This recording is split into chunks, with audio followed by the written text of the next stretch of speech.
우리 이제 말씀을 함께 보겠습니다. 누가복음 23장 28절 말씀입니다.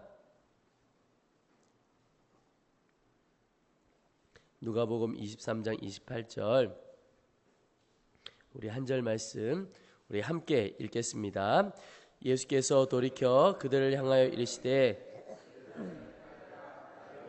울지 말고 너희와 너희 자녀를 위해 울라. 아멘.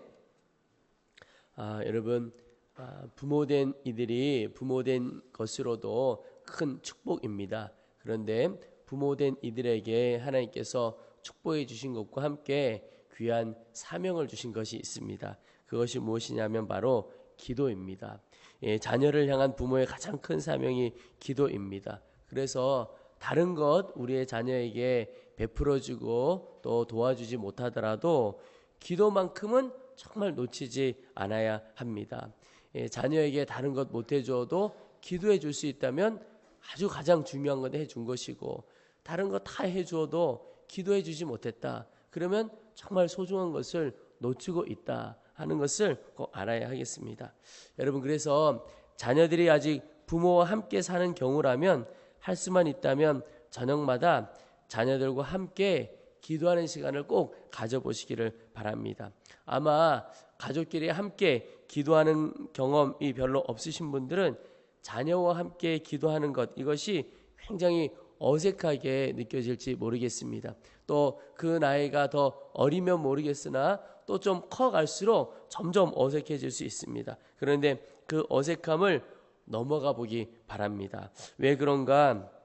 여러분, 우리가 우리 자녀들을 위해서 하는 다른 일에는 부끄러움도 무릅쓰고 민망함도 무릅쓸 때가 많지요. 자녀들 위한 일이라면 그냥 그런 일들이 많이 있습니다. 그런데 그렇게 우리가 다 다른 일에는 부끄러움도 이겨보고 민망함도 넘어가 보잖아요. 그러니까 처음 함께 기도하는 이 어색함도 이겨가 보시기를 바랍니다. 이 진짜 자녀를 위한 일이기 때문에 그렇습니다.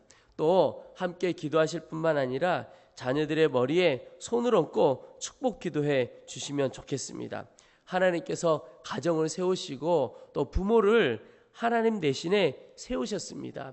우리가 지난주까지 계속 새벽마다 민수기 말씀을 묵상해 갔지만 이 민수기에 보면 광야에서 이스라엘 백성들이 모세를 대적했을 때 하나님께서 그 이스라엘 백성들이 모세를 대적한 것을 모세 대적한 게 아니고 나를 대적했다, 하나님 당신을 대적했다, 이렇게 받으셨습니다. 그 말은 하나님께서 하나님의 역할과 권위를 모세에게 주셨다라고 하는 의미입니다. 가정에서도 똑같습니다. 하나님께서 가정에서는 부모를 그렇게 여기십니다.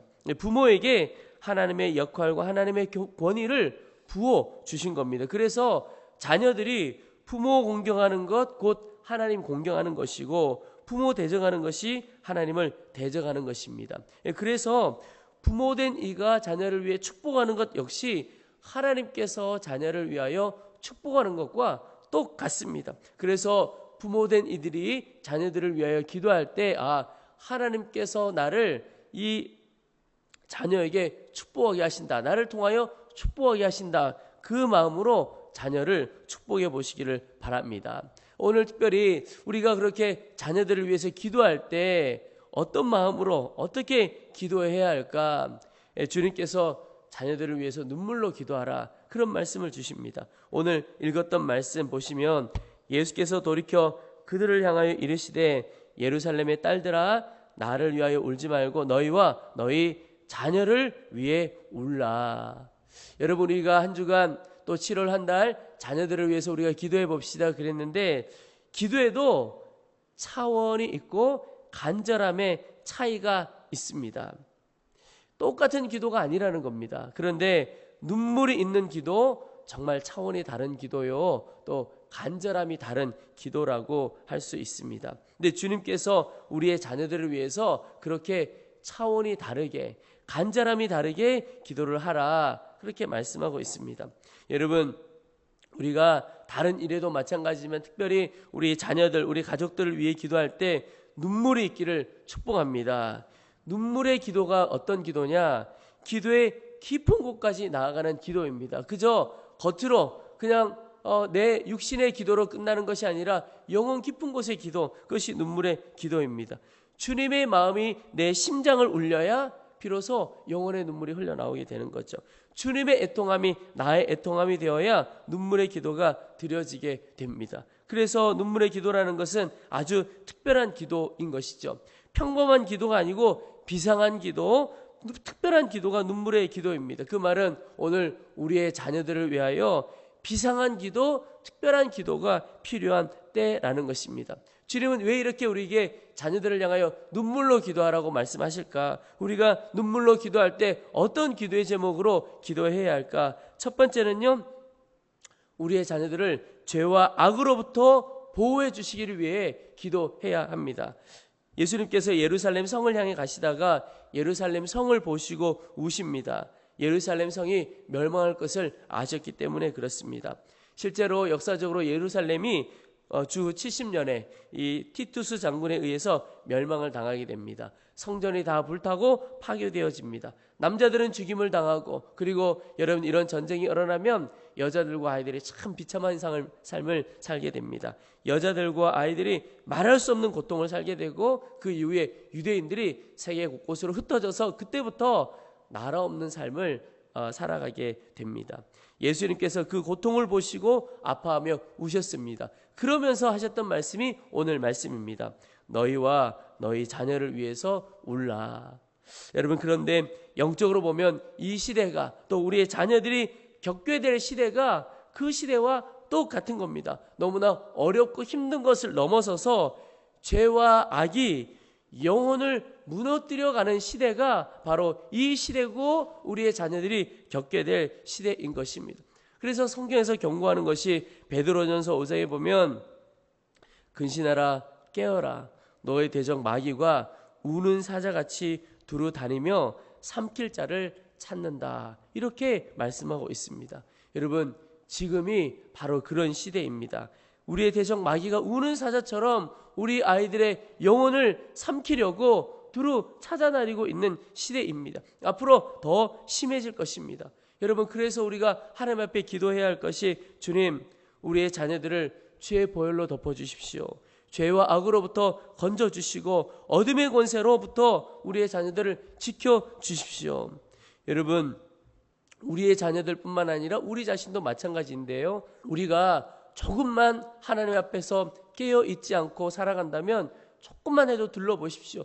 죄와 악이 우리의 영혼을 삼킬 만한 일들이 너무나 많습니다. 수없이 많아요. 그래서 여러분, 우리 자신을 위해서도 그렇게 기도해야 하겠고, 또 우리 자녀들을 위해서도 똑같이 기도해야 할 것입니다. 매일매일 우리의 삶에 유월절의 역사가 있어야 합니다. 유월절의 역사가 무엇입니까? 어린 양의 보혈로 죄와 사망의 권세가 우리를 덮치지 못하고 해하지 못하고 떠나가는 역사, 그것이 바로 유월절의 역사입니다. 주의 보혈을 의지하지 않으면 죄와 사망의 권세에 사로잡혀 가게 됩니다. 우리 자신도 우리의 자녀들도 주님, 주의 보혈을 덮어주셔서 죄와 악으로부터 우리를 건져주시옵소서. 그 기도를 눈물로 해야 하는 것입니다. 그렇지 않으면 살 길이 없습니다. 여러분, 우리의 자녀들이 지금 어느 길로 가는지 여러분 아십니까? 그 아이들이 생명의 길로 가고 있다고 확신할 수 있습니까? 그렇지 않습니다. 우리 아이들이 지금 죄와 사망의 길로 걸어가고 있는 아이들이 수없이 많이 있습니다. 우리가 눈물로 기도해야 하겠습니다. 또 하나 눈물로 기도해야 할 기도의 제목이 우리의 아이들의 마음이 빼앗기지 않도록 눈물로 기도해야 합니다. 여러분, 우리의 아이들 마음이 어디에 있는지 아십니까? 지금 이 시대의 사단의 전략을 잘 알아야 합니다. 예전에는 우리 아이들이 교회에 오는 것 자체를 사단이 막으려고 했습니다. 그런데 지금은 전략을 좀 바꾸었다고 할 수가 있습니다. 그것은 성장기에 우리 아이들 교회를 떠나지 않아도 좋다, 그러나 마음은 빼앗아야 되겠다, 이게 사단의 전략입니다. 그것을 어떻게 알 수 있느냐? 여러분들 아이들 보면 어렸을 때는 부모 손에 이끌려 교회 옵니다. 그래도 와요. 용돈 주겠다, 뭐 해주겠다, 이렇게 하면 옵니다. 그러다가 신앙생활을 스스로 결단하고 해야 하는 때가 오면 교회를 떠나가는 일이 많습니다. 그때는 교회를 떠나는 것뿐만 아니라 하나님을 떠나게 되죠. 왜 그런 일이 벌어지느냐? 마음이 이미 떠나 있기 때문에 그렇습니다. 마음을 사단에게, 세상에게 빼앗겨 버린 겁니다. 제가 청년들에게 관심이 있어서 청년들을 유심히 보면 우리 청년들이 교회를 떠나게 되는 시기가 있습니다. 언제 교회를 떠나게 되느냐? 고등학교 때까지는 잘 나오다가 대학 가게 되면 한 주, 두 주 빠지다가 교회를 떠나게 되는 일들이 벌어집니다. 대학 가니까 너무 즐길 게 많은 거예요. 너무 또 해야 할 일이 많은, 그러다가 나도 모르게 떠나갑니다. 그런데 그렇게 떠나간 친구들 떠나가고 그렇지 않고 남아있다가 잘 버티다가 언제 또 떠나가느냐? 남자아이들 같은 경우에는 군에 갔다 와서, 여러분 군 생활에서는 열심히 기도합니다. 신앙생활 합니다. 근데 군대 갔다 와서 떠나갈 경우가 많이 있습니다. 잘 잡아주어야 합니다. 그런데 군대 갔다 와서도 교회 잘 다니다가 언제 또 교회를 떠나는 일들이 또 이렇게 일어나느냐? 직장 가게 되면 교회 떠나가는 일이 벌어집니다. 왜냐하면 직장에서 믿음을 지켜가기가 어렵고 그리스도인으로 살아가는 게 만만치 않습니다. 그때 믿음 포기하고 떠나가는 경우가 많습니다. 그런데 예전에는 그랬는데 지금도 그렇지만 요즘 아이들 더 심해져서 이제 중학생만 되어도 다릅니다. 중학생만 되어도 우리 아이들이 좀 큰 거예요. 그래서 하나님을 떠나가는 경우가 많습니다. 제가 교회를 섬기면서 그런 경우 종종 봅니다. 교회 입구까지는 부모님과 함께 옵니다. 그런데 자, 우리 각자 예배 드리고 나중에 갈 때 만나자. 그러면 다 따로따로 갈 것 아니겠습니까? 부모는 부모님 예배하는 길로, 아이들은 아이들 부서에 예배하는 길로 가죠. 그런데 여러 아이들이 부모님 예배 드리러 가고 이렇게 헤어질 때 그냥 로비에 있어요. 로비에 있거나 주변에 여기저기 기웃기웃하다가 돌아다니다가 예배 드리지 않습니다. 그리고는 언제 만나느냐? 부모와 함께 집에 가야 할 때 다시 만나요. 그리고는 집으로 옵니다. 그런데 굉장히 오랜 기간 부모님들은 아이가 예배 잘 드린 줄로 압니다. 그러다가 어느 날 교회 학교 선생님이 전화를 주는 겁니다. 어느 집사님, 어느 권사님, 누구 어머님, 아이가 몇 주째 교회가 안 오는데 혹시 무슨 일이 있으십니까? 아니, 우리 아이 교회 잘 왔는데요. 아, 그렇습니까? 예배 때는 보지 못했는데요. 그런 일들이 많이 일어나고 있습니다. 이유가 그 아이가 몸은 교회까지 왔지만 마음이 이미 하나님에게서 멀어져 있는 경우가 많습니다. 그래서 여러분, 교회까지 왔다고 안심할 일이 아닙니다. 내 손에 이끌려 교회 왔다고 안심할 게 아니에요. 눈을 조금만 돌아보아도 마음 빼앗길 일이, 우리 아이들의 마음 빼앗길 일이 많습니다. 요즘은 매스컴, 또 핸드폰, 스마트폰. 제가 얼마 전에도 신방을 갔는데 초등학생이에요. 초등학교 4학년. 그 아이에게 너는 기도 제목이 뭐냐, 무엇을 위해 기도해 주었으면 좋겠냐 그랬더니 그냥 서슴없이 그냥 단번에 딱 하는 말이 스마트폰이요. 아, 스마트폰에 무슨 문제가 있냐? 저는 스마트폰 고장난 게 아니고 하루 종일 스마트폰 너무 오래 한다는 거예요. 그거 좀 줄였으면 좋겠다. 그 기도 제목이에요. 그 아이는 그래도 소망이 있는 것 같아요. 그걸 기도 제목으로 내어놓으니까. 그런데 얼마나 많이 우리 아이들이 마음을 빼앗겨가는지 모릅니다.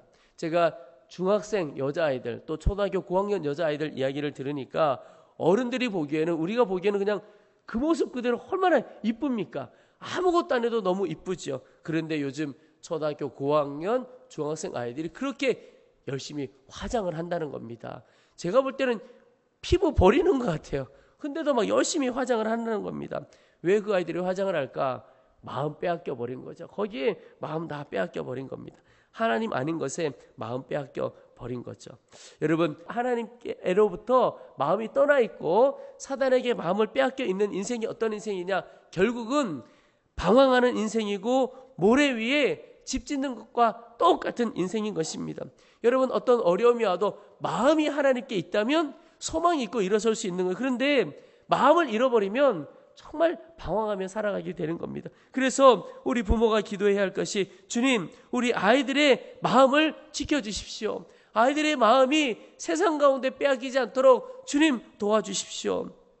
그 일을 위하여 우리 부모님들이 눈물로 기도해야 하는 것입니다. 여러분, 우리의 자녀들의 마음이 오직 주님께 있어야 소망이 있는 인생이 되는 것입니다. 그래야 주님이 그를 만져주시고 붙들어주시고 이끌어 가시는 것이죠. 우리 자녀들이 진정으로 복 받는 길입니다. 또 하나 정말 우리가 눈물로 기도해야 하는 이유는 우리 부모된 우리들이 자녀들을 말로 양육할 수 없기 때문에 그렇습니다. 저도 자녀를 키우면서 이렇게 보니까 부모님들이 저지르는 실수가 하나가 있어요. 그게 뭐냐면 매로 키워야 할 때 말로 키우고 말로 키워야 할 때 매를 듭니다.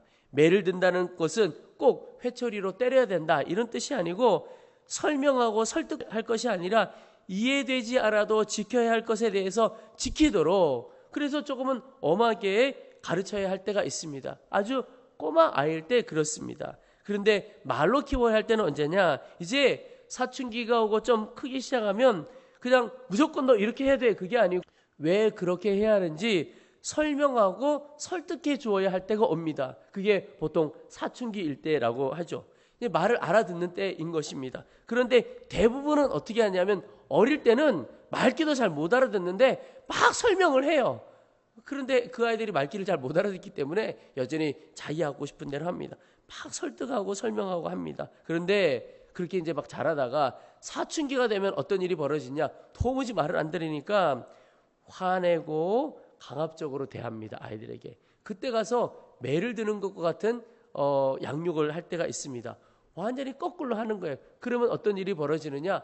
큰 갈등이 일어나는 것입니다. 시기가 있어요. 그러나 근본적으로 보면 그 어느 때라도 부모가 부모의 힘으로 말로 양육할 수 없는 때가 옵니다. 없는 때가 오는 것이 아니고 인생 전체가 그런 거죠. 그 어느 때라도 부모의 능력, 부모의 지혜로 우리 아이들을 가르칠 수가 없는 겁니다. 그러므로 눈물로 기도할 수밖에 없는 거죠. 주님, 제 힘으로는 도무지 이 아이를 양육할 수 없습니다. 제 지혜로는 도무지 이 아이를 양육할 수 없습니다.